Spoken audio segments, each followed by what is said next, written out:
rolling. I can talk about mortgage lending all day, every day. And we have a couple people on. I'm going to keep an eye on the chat here just initially. So this here. Okay, there's something, he said Clinton needs to do something with the mic, only hearing half the words. So right here. Okay. Not with the mic, you just gotta stand by it. Just have to be close to the mic. Yeah. Hopefully we can get a thumbs up that the mic is better now.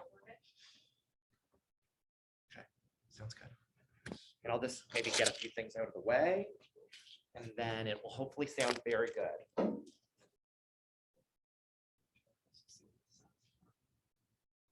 you want me to sit at the chat? It's good.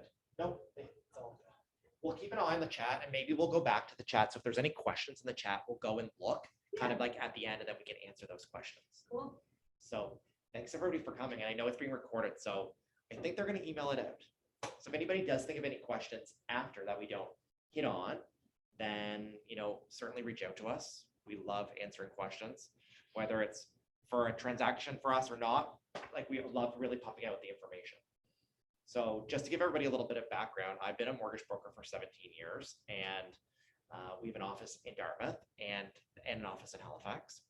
In our team, we have 4 other mortgage brokers, and we basically have a staff of 10 people. So we really are a bit of a force. We run our business like it's a bank branch. Amanda has a banking background. I've worked in the banks for 20 years before being in the brokerage business. I've been a mortgage broker. We have a lot of people that have been in the industry a long time. So, I really think it brings a lot of strength because we've seen a lot of transactions.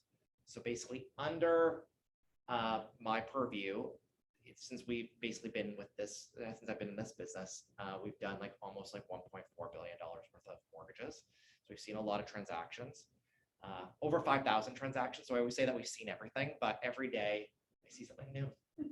And today is something new, and this year is something new, and it's really something that changes all the time. So I do a show on City News. I'm on there every month. We do an hour show. So it'll be on this weekend. So if anybody wants to really hear what I have to say, I get into a few rants around mortgage pricing and things like that. We talk about what happened with the fires and what's going to happen with those clients and things like that. So we really do try to touch on so many different aspects of real estate and mortgage lending. Never been a realtor. I think you guys have the absolute hardest jobs. I really take my hat off to you guys because I know how hard it is. I think the last 3 years it's been very, very tough because it was so competitive. And now, obviously, I would say even harder due to the rate environment and due to really the lack of inventory. So I'm here with you. And we really hope that we are a great partner. I have sat on the Nova Scotia Real Estate Commission. I was the chair of the education committee, so don't shoot me. But some of the what you're seeing now was under my purview back then. So I did do a 3-year stint on the executives. On the executive. So I do certainly know, and I've been really involved and hopefully very active in the community and continue going forward. So Amanda's going to ask a few questions, and then everybody in the room certainly ask me some questions. We have an hour, and pick my brain, and I'll just give you my 2 cents worth. So in the room, we were just talking about rates and the Bank of Canada. So for those not in the room, what is the Bank of Canada thinking right now? What are they thinking? What are they doing? Well, the Bank of Canada gets it right 0% of the time. So I think that's the first thing that we need to remember. They are never, ever right. And really what the Bank of Canada is trying to do is stay inflation. So, the government told us to stay home the last few years. Canadians paid down their debt. They saved a lot of money.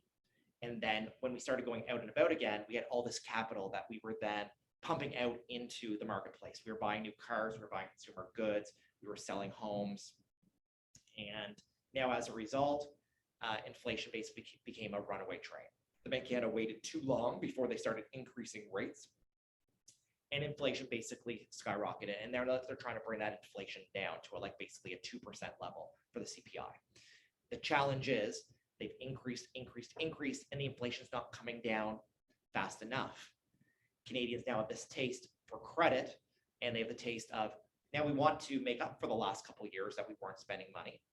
And the debt levels have now exceeded pre-pandemic. So we've been financing a lot of our lifestyle the last couple of years. And as the rates increase, obviously it's impacting people like homeowners because their cost of borrowing is going up. So a big piece of the CPI is the cost of housing. Housing's gone up. I'm sure you guys have seen it, like at the grocery store, your bill for groceries has double, tripled the last couple years. Cost of fuel, and really everything that we buy is more expensive now than it was. So they're trying to bring it down. And it was really moving in the right direction. But last month, it had a slight spike up in the inflation costs. The Bank of Canada's like, no, we're not willing to see any bit of increase. And they figured that there's a little bit more pricing that they can price in, and they did a 25 basis point increase last Wednesday. There was two schools of thought prior to the announcement. Half the economists said, you know what, we're really at the top. We need to plateau and see what these increases are going to do, because it takes a long time. Some economists think it takes like 8 months from an increase to actually see the result. But the Bank of Canada is like, we don't have 8 months to wait around. We need to really ratchet down this inflation. So they are really on an upward curve. The other half of economists think, we need to keep on pricing in increases. And some think that there could even be more increases this year. I personally think, we're at the top. I think Canadians will start maybe like rioting if, the rates get more, but we're already seeing some cracks. Like Equifax and TransUnion have put out some writing saying that people are starting to miss loan payments. Maybe not so much mortgage payments, but the first things to go, maybe credit cards or like loans for their toys and sometimes cars and stuff like that. People will start missing and deferring payments. So there's cracks already starting. And really that's what the government wants. They want to bring the economy down. They want to slow it. And they want us to basically get into a recession type situation. The challenge is if we get there, then what's going to happen? We're going to start losing jobs. So I'm not sure really at this point what is going to be worse, a higher rate environment or a recession where people are going to lose their jobs. The good thing going into a recession, typically we'll bring rates right down because people need to be able to afford to live. And they're going to want to re-stimulate the economy at a slower pace kind of after that recession period. How would they do that? They're going to lower rates. So they're going to encourage businesses and consumers to start borrowing and spending again. It's going to take a long time to slow. Then we'll be slow for a while. And then they're going to want to turn up the heat again. So for them to turn the gas on, that really is going to involve lower rates. So we will enjoy lower rates at some point. How low will they be? I don't know if they're going to go back to this 1.5%. I don't know if we're going to see a prime rate at 2.25, 2.45, 3%. I don't know if that's going to happen. Typically the median mark, so when we're talking about the median mark for rates, it's at 5%. Pretty much every rate that we're doing right now starts with a 5 today. And they went up. Some lenders went up yesterday. Some lenders went up the day before, last week, the week before. So we've seen rates as a steady increase over the last few weeks. And it's almost like a daily occurrence. We're getting a new rate sheet. I basically need a PhD to determine, what rates are available out there. And it's really a timing game.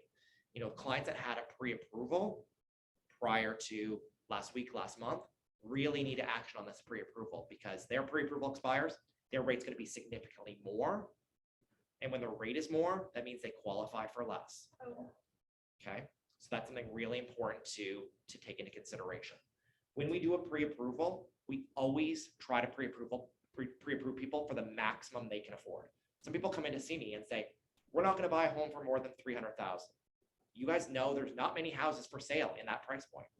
The average house price right now in Halifax is what, 5, 5.25, 550, something like that. So we always try to pre-approve people for the max.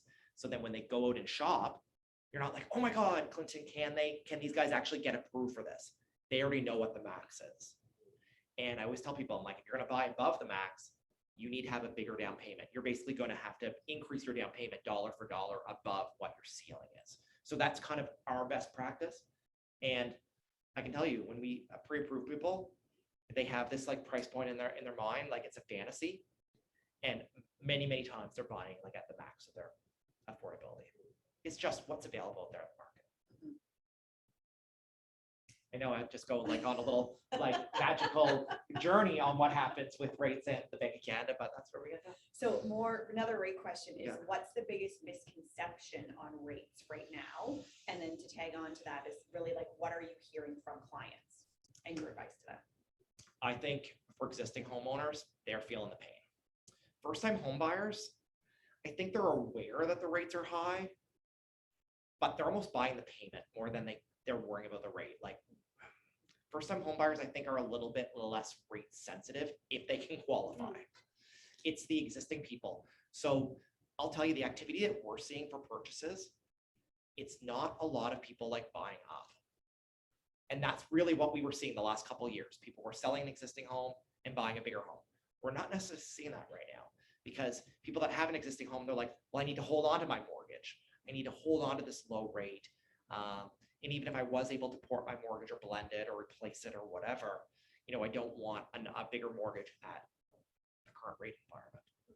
So I think the biggest conception really is, around what rate product is best. 60% of Canadians take a 5-year fixed. Right now, that is not the way. It's funny because I've always been variable. Obviously, 2020 doesn't count on selling because I'm locked in. Obviously, just get the house sold when we're done. But this time here, when we locked in at 1.92. It's the first time we locked in on that. Yeah, and you're like, run to the bank every day. I'm counting down November 2025. Yeah, exactly. That brings up a really great point. I'm less concerned about clients that are in a variable rate. I need to be honest with you. They are prepared. They've been feeling the burn. They know what's going on. They're getting a lot of communication. I'm concerned about those people that are in the low rates. They're coming up for renewal. Oh, yeah. And I think that we're going to start seeing some losses. I think there's going to be an increase in personal bankruptcies. Yep. And I think there's going to be an increase in business losses. So, I think what that means is any people that you transacted with the last couple years, you really need to stay in touch with them because maybe they need to sell. And there's nothing dishonorable from listing your home. I find sometimes people hold on, and it's a lot easier sometimes to sell and buy again than maybe keeping that existing home. So I'd say get in touch with the people that you've sold or that you've done business with, most commonly a 5-year term. So if we're thinking back 5 years, start talking to those customers that you transacted with 4 years ago and say, just checking in, obviously we know the rates are high. What are your plans with this home? I think it's a great way for you to kind of touch those clients again. And it can be like a really meaningful like connection. I can tell you there's certainly some clients that are going to need to sell. That is reality. So there will be more inventory. So on that note, it's going to be hard because I know it comes down to each individual person. But what's the strategy that you're kind of discussing with them now? Because originally, up until about 2 months ago, the crystal ball was saying 2025, we're going to look at a little bit lower, lock in for your 2-3 years. What is it that you're recommending Right at now? this moment? I know it's So I would say up to this week, even up to 2 weeks ago, I would say a 3-year fix was the most popular because it was the lowest rate with kind of the shortest term, because we do think the rates are going to go down at some point. The challenge is the bond market didn't react that way. And the bond market has been really all over the place. And the rates were going up like 20, 40, 50 basis points in the last couple of weeks. Not variable rates, fixed rates.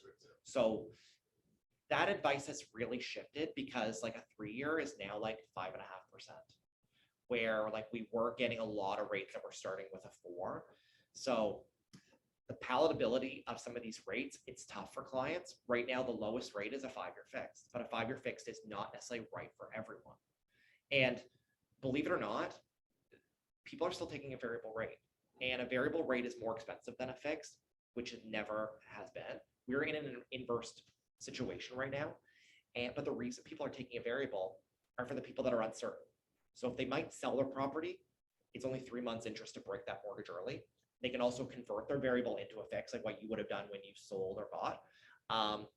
And a lot of people break the mortgages early. The challenge is that if people take a 5-year fix at these rates at 5+%, they break their mortgage down the road, there could be a significant penalty. When you break a fixed rate mortgage early, it's a penalty of either 3 months interest or an interest rate differential, which is ever higher. And I certainly have seen penalties of 10, 20, 30, 40, $50,000 plus. So I think people really need to be very cognizant, and running and taking a fixed rate is not for everyone. So I think we really need to remember that, and we need to kind of break that culture. It's like 5-year fixed isn't the only product that's available. Different situations for different people, but I think it's really our job to ask more questions to consumers and not just, be an order taker. We need to be like, what's going on in your life? What are your intentions? Here's the risks and rewards of these different products. And it's a shift for us because the last couple of years, it's just like rate, okay, approval, transacting more than the advice. But I think it's definitely shifted more to that advice piece, which it needs to be. So since somebody else asked the question, I'll just take this the way I want to go. So you mentioned variable and how it's the benefit of the variable is to that you can, it's a 3-month. To get out. Okay. So obviously for investors, that's their number one go-to. Apparently it would be the variable, unless they're going to be a long time hold. Like that kind of comes out of that. So my question. I would say a lot of people that are investors take the variable because they're writing off all the interest, and they're honestly less rate sensitive in many cases. Yeah. So to have the proper discussion going around it. So my daughter, where she goes to school, there's a lot of other people that are over there in the multi-million-dollar homes in that area. I'm not. And with saying that though, every time I go to one of the birthday parties, there comes up the investing talking. And when they talk, it was odd. I had to talk to a guy at BMO that called me up, said, here's what's going on, here's some of the rates, blah, blah, blah. So I had this one gentleman in particular sit down. He's like, well, what's the rate? So I'm like, hey, I just literally got out of the car, came in, and, right? So I have the rate, but it wasn't the rate he was looking for. I think he was looking for what's called the posted rate. How can we better talk to investors Like about rates. about rates when they start discussing the rates? What is it they're actually looking for? I think it really depends. It's very property specific when we talk about investors. I think that if it's a small investment property, i.e. 4 units or less, they would get a residential rate. Okay. Anything like 5 units plus would be commercial. And that's really priced, each is individual. And it kind of depends like where that file can go. So And if it's going to be conventional versus CMHC insured and stuff like that. So why would, because it's happened to a few now, they're more just wanting to know what the posted rate is versus what it is that you can offer. What's the difference?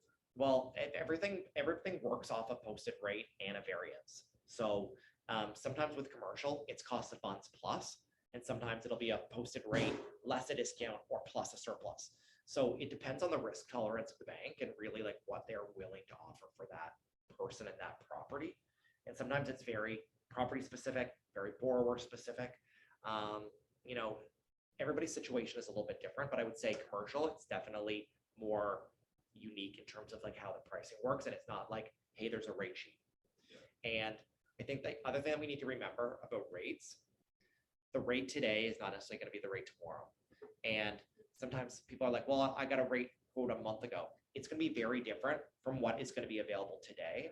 So I really try to stay away from talking about rate. It's more about product and maybe rate type versus the actual rate until we have a rate holder and approval in place. Just because where things are so much a moving target, like I have pre-approvals for people, and oftentimes the rates on a real life deal are lower than what the pre-approval is. It's not like that right now. So it's like you need to take the rate on your pre-approval, and like we have a pre-approval for someone for like a 5-year fixed, and it was like 4.5%. We're like, we're thinking about a 3-year. Well, the 3 years could be 5.5. You really need to take this 5-year for X, Y, and Z reasons. And it's sometimes more about the product and the approval versus the rate. And all the rates are high. So the difference between 5 basis points here, 10 basis points there, we're not necessarily seeing the shopping that we maybe would, if that makes any sense. Like people need to decide where they want to transact and where they're going to get the advice. And there's not just a huge variance from lender to lender. The one thing I will say is not every lender is in the game right now. Without naming any names, Big Red, is their pricing is specifically trying to slow their mortgage volume. So clients that are coming up for renewal with them are exiting And the bank wants the clients to exit and basically hasn't incentivized us, but basically has told us, if there's clients that are looking to get paid out, pay them out. Because they're trying to bring the capital back in because they don't have the deposit base. But on the other end of the spectrum, we'll call it Big Green, they have a lot of capital and they want to pump it out. So they're almost right now the most aggressive. Curse words. I know. Green curse words. But, and for us, we're in the broker channel. So we're very much pro monoline lender. Typically monoline lenders give a lower rate to customers for a lot of different transactions. And it's not always the case right now. And we deal with a lot of banks in the big five. It's really all over the place, the pricing. And I know it's not a clear, concise answer, but it is what it is right now anyway. Maybe too, just further information, what's the difference between variable and fixed rates? Like how How do they work? yes. So the variable rate is tied to the Bank of Canada key overnight rate. So the key overnight rate then translates into the bank prime rate. And with a variable, you're either getting a discount or surplus on prime. And that's what your rate would be. There's two different types of variable. There's variable with a static payment, which is what we consider like a traditional variable rate mortgage. That's actually the type of mortgage that I have. I'm in a variable if anybody's curious.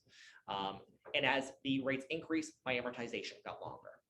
Okay. I was down to 18 years on my amortization prior to the rates going up. And now it's like 37 years. And I did a big payment increase. So like, as you can imagine, like I'm feeling the pain just like everybody else is. The other type of variable is what we call an adjustable rate mortgage, which means the rate goes up and down with prime, but the payment changes. So the amortization stays based on schedule.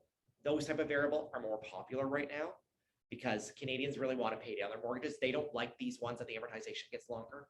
And eventually it'll come to a trigger rate where you have to start paying more.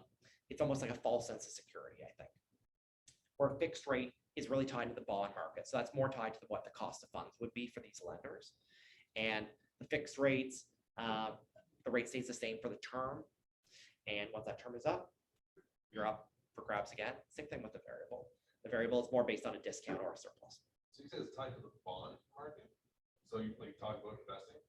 That's interesting because this is probably one of the first times ever that normally when bonds are up, stocks are down. When stocks are up, bonds are down. That didn't happen for the last 2 years. Because it's basically been like an inverse curve. And, even let's think back a couple months ago when a couple of those banks in the US collapsed, the bond market basically fell out. And then we were seeing rates going down and down, like we were getting things like in the low 4% range. So when I say rates are so wild, there's been like 100+ basis point spread in rates in the last like 2 months, which is wild to me. Just like on the increase. So that's why it's every day. I feel like we're almost like going into a fight every day. And clients don't necessarily understand. And that's where I come back to the clients that you maybe transact with 4 and 5 years ago. Some of them are living in a false sense of security. And I see them on Facebook and on Instagram, and they're like leasing new cars and they're going out to eat all the time. And I'm like, your fixed rate's coming up here, people. Like TikTok, you are going to have a rude awakening. So what are we doing for those customers? I think we might have said that, but I didn't really get there. A lot of clients that are coming up for renewal are either refinancing and taking some equity out, because if you bought 4 or 5 years ago, your house is worth double-ish. Oh, I got so lucky on mine. And a lot of people are choosing to maybe get a HELOC if they don't need to pull out any additional funds, because you can refinance up to 80% of the market value, less what you owe. Some people are choosing to do longer amortizations to be able to afford to stay in that home. So they might have started out at a 30 or 25 or 20-year amortization, but they're coming back and saying, hey, Clint, we want to go back to 25 years or 30 years. And we understand, our amortization is going to be longer, but we need this for now while the rates are high. So then it's going to bring down their cost of their mortgage payment, not necessarily the cost of borrowing, but the cost of the mortgage payment. And they're really more about like, where is the payment right now? Because they say, hey, Clinton, it's not just about the rates. It's about the fuel and the food costs and everything else. And we need to bring down what we're spending every month. That's what we're doing. We're having the conversation. We're starting it early. Like some clients we're talking to 8 months, 6 months, 4 months before renewal to really talk about strategy. And there was a client the other day and I'm like, you could do this, or you could sell the home. Because they're like, this is too tight. I'm like, well, you're already at like a 30-year amortization. So you don't have a lot of choices. What about talking to these people about becoming investors, about buying another property and trying to help the housing market and crisis and I think like those ones, they're already feeling the pain. So there's no money to become an investor. You know what I mean? I think, well, if they can pull that equity and get a HELOC. I think with these guys specifically for that one, there wasn't a lot of equity available in the property because they'd already refinanced. So I think there's less people buying investment properties right now. I would say like the clients that we're seeing, at least, they're buying owner occupied properties because people can really like swing the rates if it's for their primary residence. There's going to be the optics of how the deal works for a rental. It doesn't make sense anymore, especially if they're inheriting tenants, because people that we already have that are investors that own rentals, they are underwater. Majority of them are. And I've already seen people listing and Do selling. you think? Yeah, 100%. I've shown 3 rentals in the last 2 days where the only reason that they're putting it out there is because they're coming up to the goal. They can't afford it with the rent. They could have been some of our clients. So I just want to repeat it so if people that are online can't hear us. A gentleman in the room said that he has shown 3 rentals the last 2 days, and they were being sold because the clients were coming up for renewal and the numbers just didn't work anymore. Can't afford it. They can't get rid of the client. Like, Yeah. 2 of them had double tenured tenants and then no way to get them out. Like unless you're going to do a rent eviction, and like that's not very palatable, and like that has a lot of friction to the owner of the property and to the tenant, right? There's just no right answer. If you go on Facebook, do that, you go on Facebook and they start a campaign. And I think the rent caps made sense for the tenants, but the challenge is in Halifax, we have less than 1% vacancy on rentals. So like we're in a crisis basically there, and it's going to take 20 years to solve this, I think. Because Where does that come from? we were not building in the late 90s and early 2000s. We basically had a moratorium on construction in Halifax. Is that because we weren't offering, the government wasn't offering Basically, that was kind of like the era of the day. They didn't want the urban sprawl because urban sprawl is very expensive. And so they basically had a moratorium on getting new building permits. So that's why it was very like low activity in the late 90s and early 2000s. What do you mean urban sprawl? Like we have so much land here. Yeah. Like we could be opening up thousands of building lots right now that we don't have opened up. But the federal government has now started to work with the province, and the province has worked with the municipality. Like they've made announcements like out the 107, there's going to be a bunch of construction. There's going to be construction out the 103. So they're definitely getting some of these shovels in the ground. But the challenge is this takes a very long time. And there's only so many contractors and trades available. So it's going to take a long time to build enough to keep up with the demand, because the problem is that we've had more population growth in Halifax than anybody thought. A lot of these condo projects that we see part of that. But, yeah, the two, but the reason that they're part of that core development thing. Where they can build more dense and higher. So they put the condo with no parking because it's expected for the center of the peninsula. Well, what needs to happen is we do need to increase the density, and we need to increase it on the major like thoroughfares, because that's good for transportation and we can build high and dense units. The problem is that we didn't really have any density in Halifax. You know what I mean? Like it goes from Halifax all the way out to Larry UTAC, and we don't have a strong transportation system.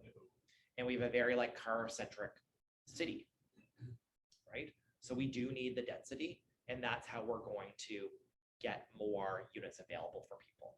So if we had more rentals available, it would satisfy some of this demand. But there's a lot of people that I know that would be willing to sell their homes, but they have no place to go. So just think about the little old lady and the little old man that's holding on to their bungalow that would be perfect for a first-time home buyer. They're scared to sell because they don't have necessarily a place to go. And this would have been inventory that would have been on the market years gone by. That's not available right now. So first time home buyers, like my heart really goes out to them. They are having a hard time.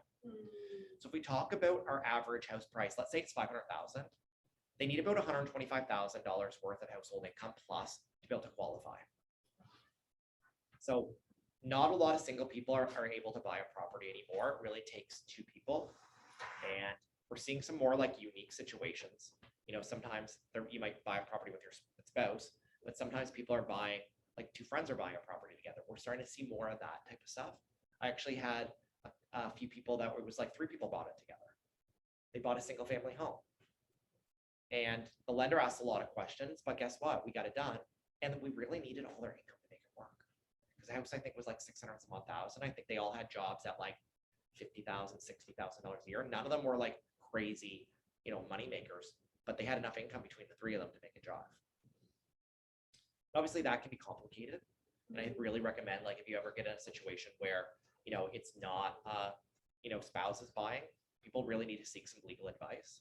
Yeah. And about how they're going to take the title. So I'd really like get them in front of a lawyer early on about maybe like a cohabitation agreement, like a housing agreement that, make sure everybody's protected, because it might also impact how they take the deed. So definitely get them in front of a good lawyer, like early on in the process. It's interesting because that's happening a lot now. It really wasn't heard of that much. I had two friends when I was growing up, we go to school, that they bought a house together. And I just thought, I was like, well, that's really weird. And now it's just like, well, that would make sense.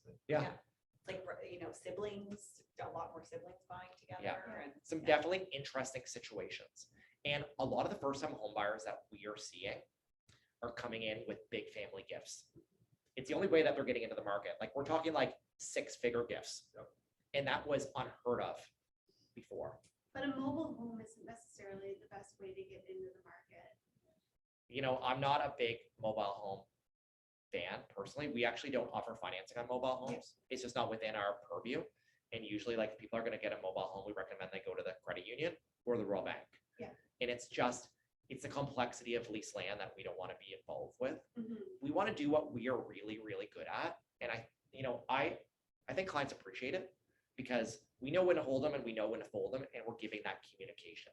I'm sure you've dealt with lenders before that it's just like, I'm not getting any information. It's, we're missing deadlines. They're not really telling us what's like going on. And then eventually the deal either comes together or it falls apart. I think with us, client knows, I think realtor knows, lawyer knows, everybody's on the same page. We're like, yes, this is going through, or this is going to be a rocky ride. And we like people to know upfront that there's so many transactions that we work with that, it's a slam dunk. And I'm like, there are no concerns here, but I still recommend a financing condition. I think at the heat of the market, the last 2 years, people were just trying to get a transaction together. But because there's not as much activity, I'm seeing a lot more conditions in the agreement. And I think the market's becoming more balanced. Yes, it's still a seller's market, but there's not the 20 offers, or not many of those 20 offers on one property anymore.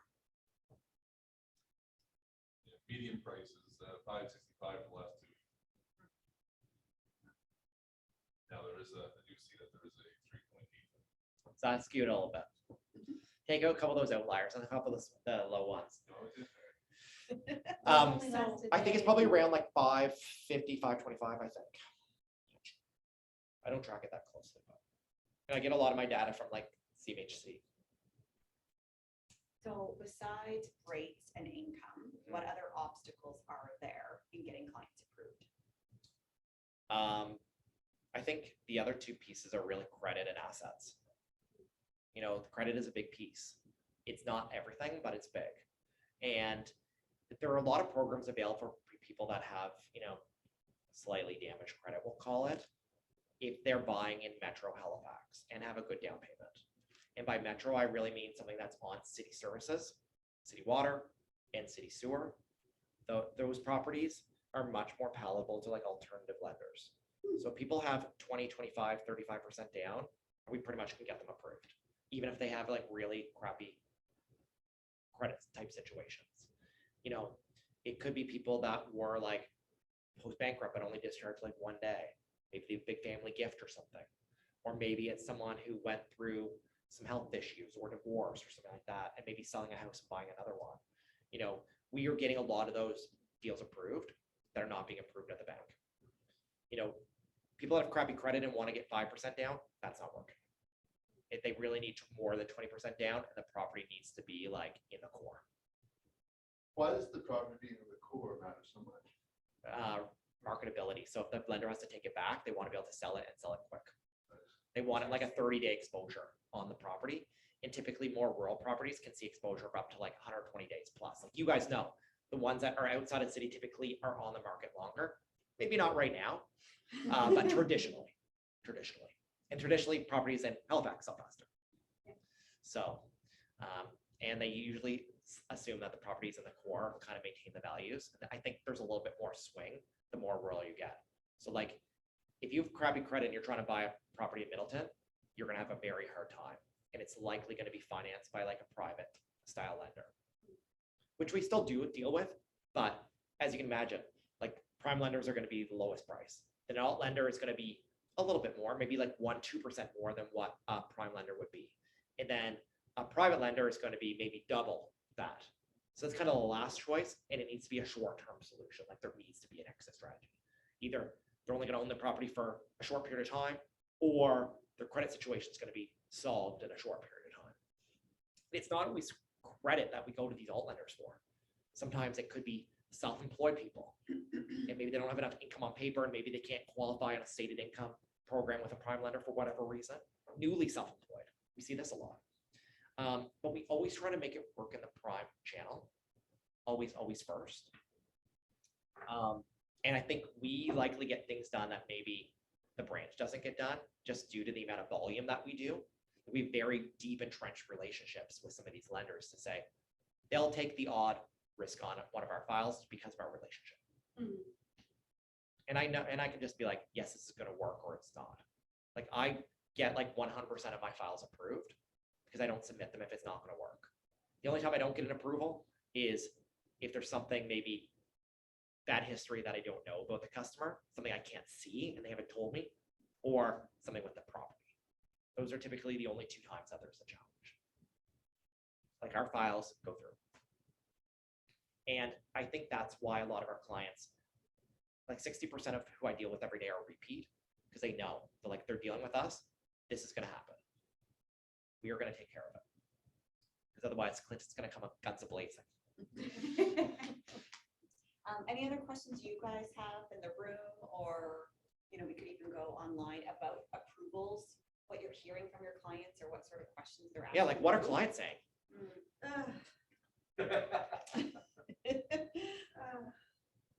Clients are just like, is there a recession coming? Are prices going to go down? They literally want to know if the American dollar is going to be no longer. It's weird. I'm like, I Well, the debt don't ceiling was know. increased, so I don't think that's a concern. And yes, what happens in the US can impact Canada, but it's not tied one-to-one with the US. So I think we also need to kind of put that out of our mind. We are in our own ecosystem here, financial system. We're very secure and stable. Yeah. But we need to stop spending on consumer goods. That's what we need to stop spending on. Yeah. And it will help everybody. Are you hearing from customers like just sitting on the fence because they're like, oh, I'm going to wait until the rates come down, or I'm going to wait until the property prices come down? Are you guys hearing that? I've heard all of that. Yeah. Those, for the most part, those are not super serious buyers. Mhm. I don't know, maybe they're not that used, but kind of looking, but. So when rates. Like kicking the tires more, you think those are more tire kickers that are kind of more worried about the price, the property, and the rates? Yeah. Okay. But there are people that are struggling with what they want to buy and what they can't buy. Yeah, like A people, lot of people are going to mini homes. So on the top of that, right? it's forcing, like, people that would have bought a semi, you know, in Sackville, that need a lot of updating, like a 40-year-old semi, I think are being priced out of the market, right? There's no $200,000 semis anymore, like they don't exist. No. Sorry, Jason, go ahead. We're gonna say something. Okay. Yeah, so like what I find is that those people are not as much waiting as they literally just can't get. They want, they can't get the money. And I agree with that. It's a lot of. They can't get the money for what they're looking for, which means that it's our, you know, we gotta set the expectations and show them that this is, if you're looking to buy, you have to go, you don't have a choice, right? So it's the same thing, I have clients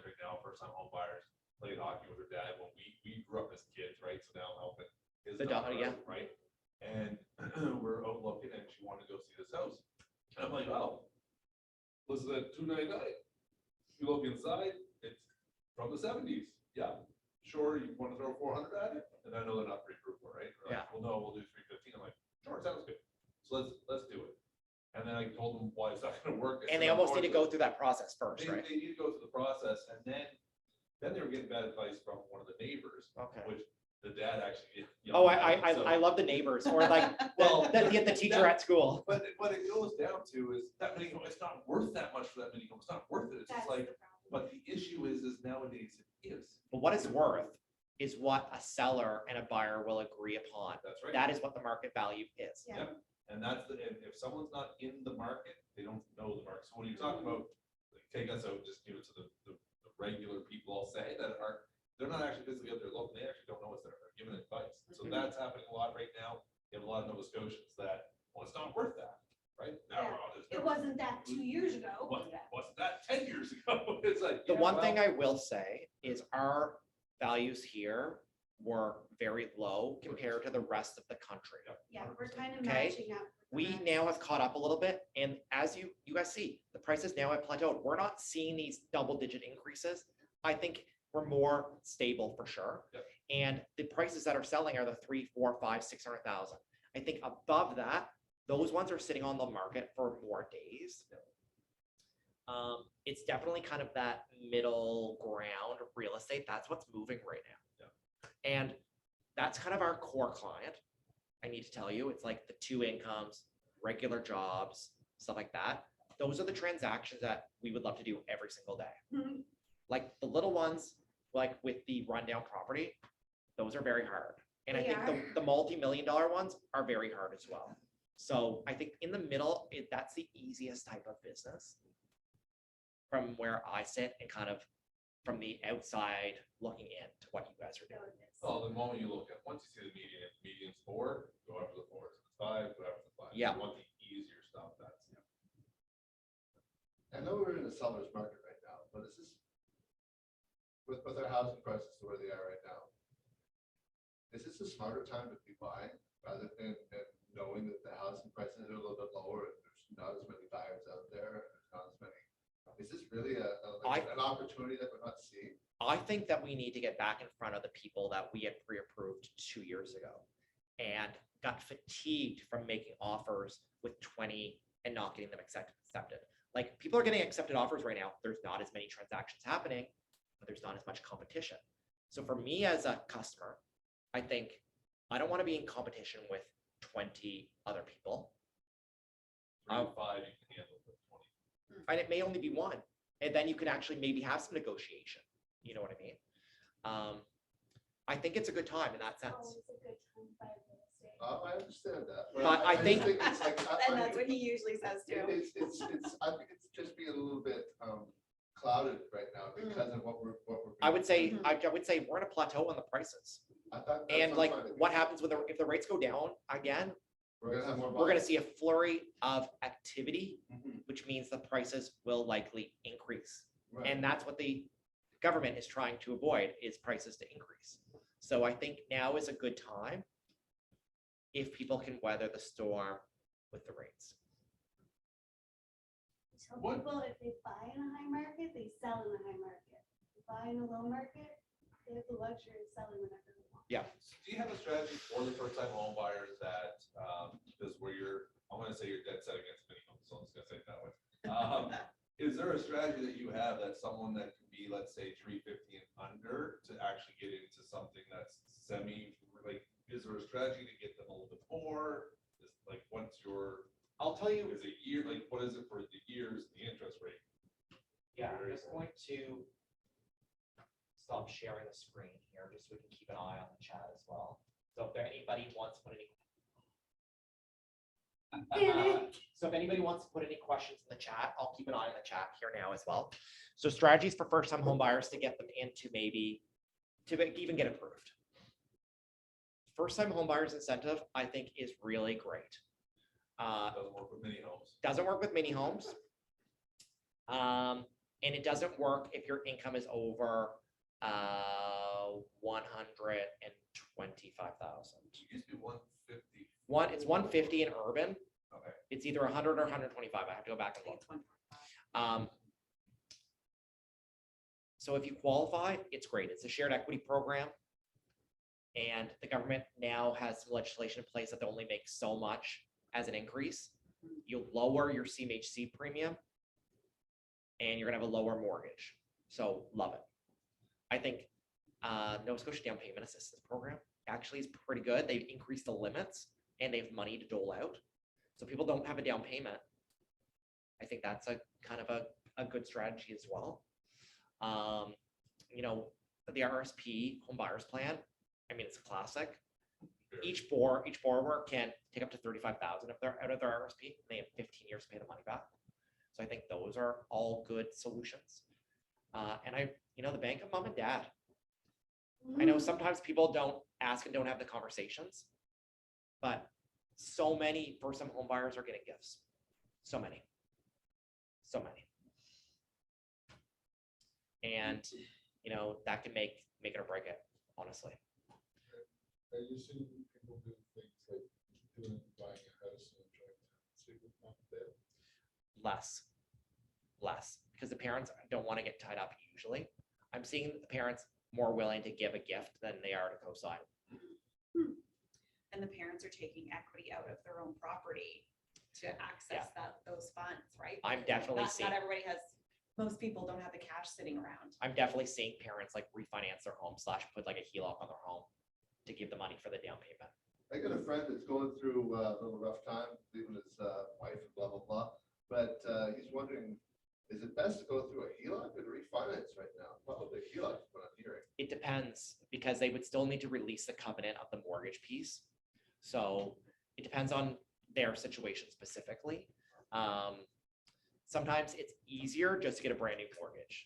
And if they are going through a breakup, I know that might not have a lot to do with like realtors because you're not selling it, but we can actually finance up to 95% of that property through a spousal buyout. So essentially they could get another CMHC insured mortgage to pay them out. The way it works is you have to have a separation agreement and then we get the lawyer to do a private purchase and sale. And from the proceeds of that 95%, we can pay out the mortgage, pay out and close any joint debt, and pay out the equalization payment to the other spouse. So it's a great program, especially for people that haven't owned their home for a long time or need to finance above 80%.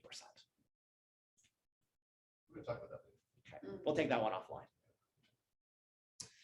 Let's switch gears because we just have about 10 minutes left. Yeah, and I will keep an eye on the chat as well. You can see it there. I will come back and look. Okay. If you ask me your question, then we'll have a look at the I chat. just want to touch on the wildfire situation. He talks about it on the show this weekend and what's our advice? What are we seeing? And maybe we'll open it up to you guys too. We have had clients that have lost their homes. I don't know if anybody in the room have had any. Not here, my brother lost his place in BC. Yeah, it's certainly very tough and like my heart really like goes out to everybody. We've had business partners, we've had clients that are all in the impacted areas. And so Sagen, one of the 3 mortgage insurers in Canada, there's CMHC, Canada Guarantee and Sagen. Sagen actually came out early on to say, anybody who has a Sagen insured mortgage, we're giving a 6-month deferral. We will work directly with your lenders, make this very easy for you, good to go.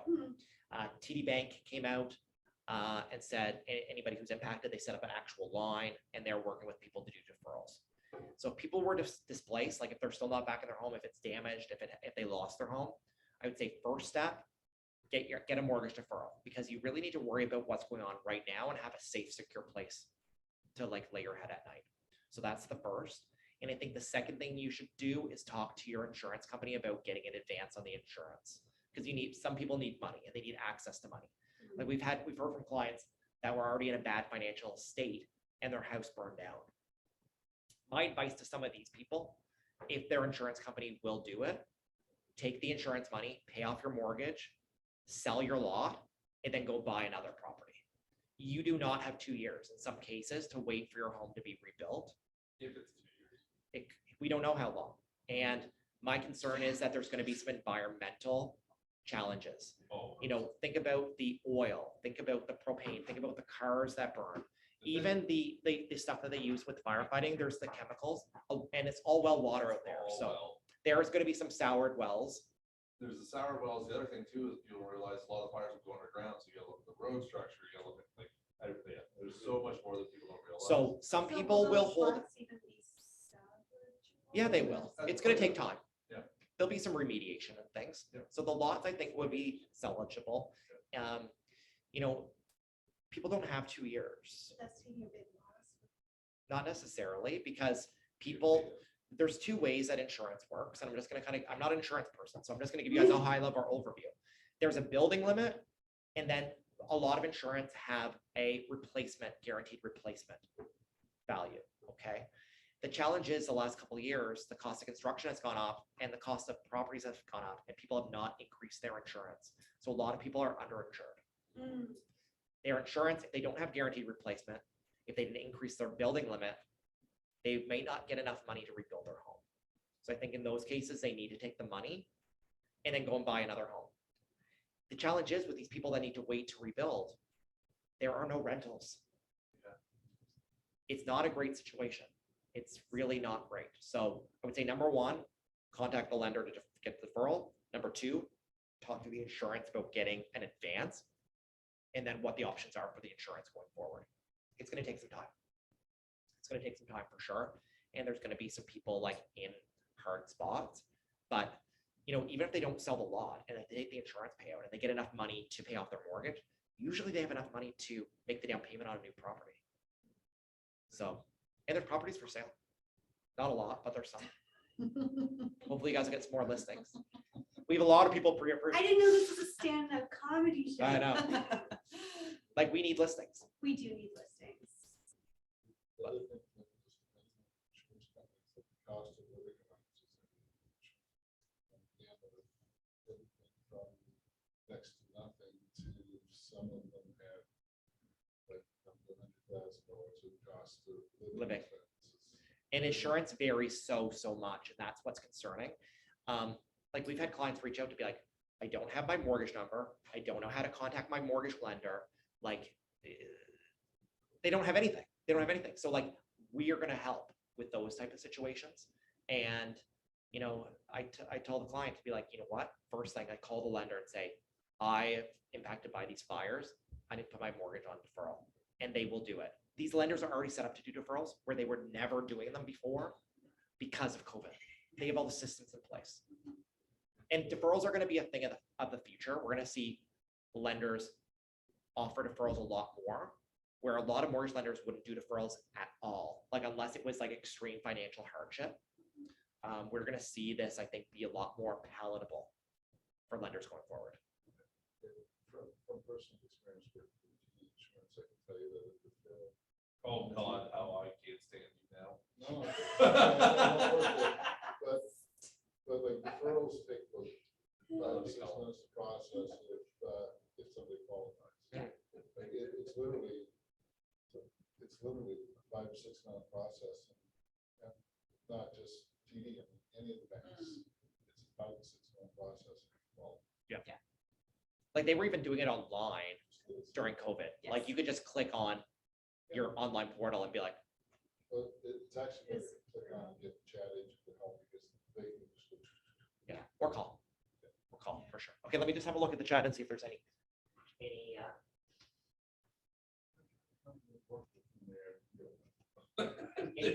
any I questions in agree the with you chat? on that one. I can't stand them. That's why I said curse word earlier when you said big three.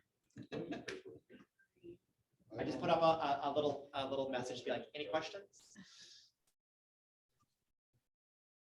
Honestly, it's been so awesome. I'm just devouring it. So no questions for me anyway. Excuse me? What? I know. It's unheard of that I don't have a question, but no, it's been awesome. Awesome. Maybe you'll tune in this weekend. Hi, Chris. How are you? Oh, you're on mute.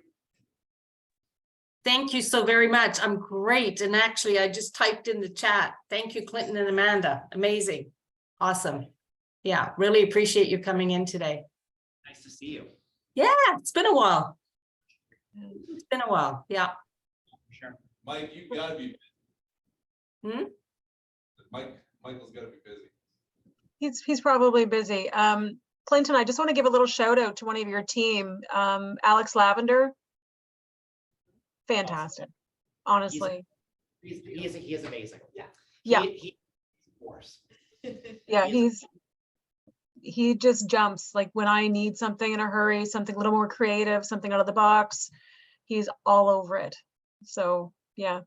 And we- So do you recommend just contacting anyone or like, what's the best, what's the best way to reach, I guess? I would say the first course of action is reach out to me. and Okay, then I like to really pair up the client with, is gonna be the best fit. Like I can do as many as I can do. I'm personally doing about 300 transactions a year, but I can't do everything. So I like to really get a sense of who the client is and the transaction, and then I can kind of pair them up with the best person. Because okay, everyone has their strengths, Chris. Like everybody has their strengths. sure, And yeah, I do a lot of prime lending. For example, Alex does a lot of alternative lending. So if I have an alternative deal, even if it's a deal that I start, sometimes Alex will actually do the transaction because it's more within what he does every day. And we want clients to get the best advice. I think that's where it's like so important. awesome, good to know, thank you. I'll put my email in the chat, and I think the office is going to email out the link to the recording as well. So Perfect, awesome. great, thank you. Reach out to me anytime. Even if you have questions, reach out. Awesome. I've met and used Leanne. Yes. I Love really Leanne. enjoy her as well. They're a great team. And Leanne has been with us, I think, 6 years. Alex has been there longer. Leanne lives in Windsor and drives into Dartmouth every day. Yeah, we Don't you all, mean she lives in her car? no, she's like, we, Does she eat at home ever? I mean, she is. She's also out and about a lot. She's, So like we work from the office every day. Yeah. So we, I think that's where it's a little bit different. A lot of mortgage brokers will work at home or Starbucks or whatever. Like Yeah. we actually work at the office. So, if you guys ever want to come in, if you ever need to like scan something or photocopy, like honestly come into Dartmouth or come into Halifax. We welcome realtors in all the time because sometimes you just need to scan something quick. that's risky. Cool. Walk right in. Or if you need to print something, no big deal. Yeah. You're like, we are there and we operate like it's a bank branch. So That's good to know, actually, because running around and being like, I wish I had a portable scanner, printer and all that, you can't always make it to Bedford, even though it's central. It's actually a really nice invitation. and we have like a meeting room and whatever. So if you ever need to bring somebody in, like Oh, that's- honestly, just like let us know because That's amazing. we always like, we don't use this much. Like we want people to be there. So You should have Jessica put that in the We will. email. That's huge. yeah, we will for That's sure. huge. All right, guys, I think we're almost at time. If you think of any questions, you guys let me know. And we are here. Yeah. So. Wonderful, Have a great thank weekend. thank you, bye. Sure, you didn't have questions.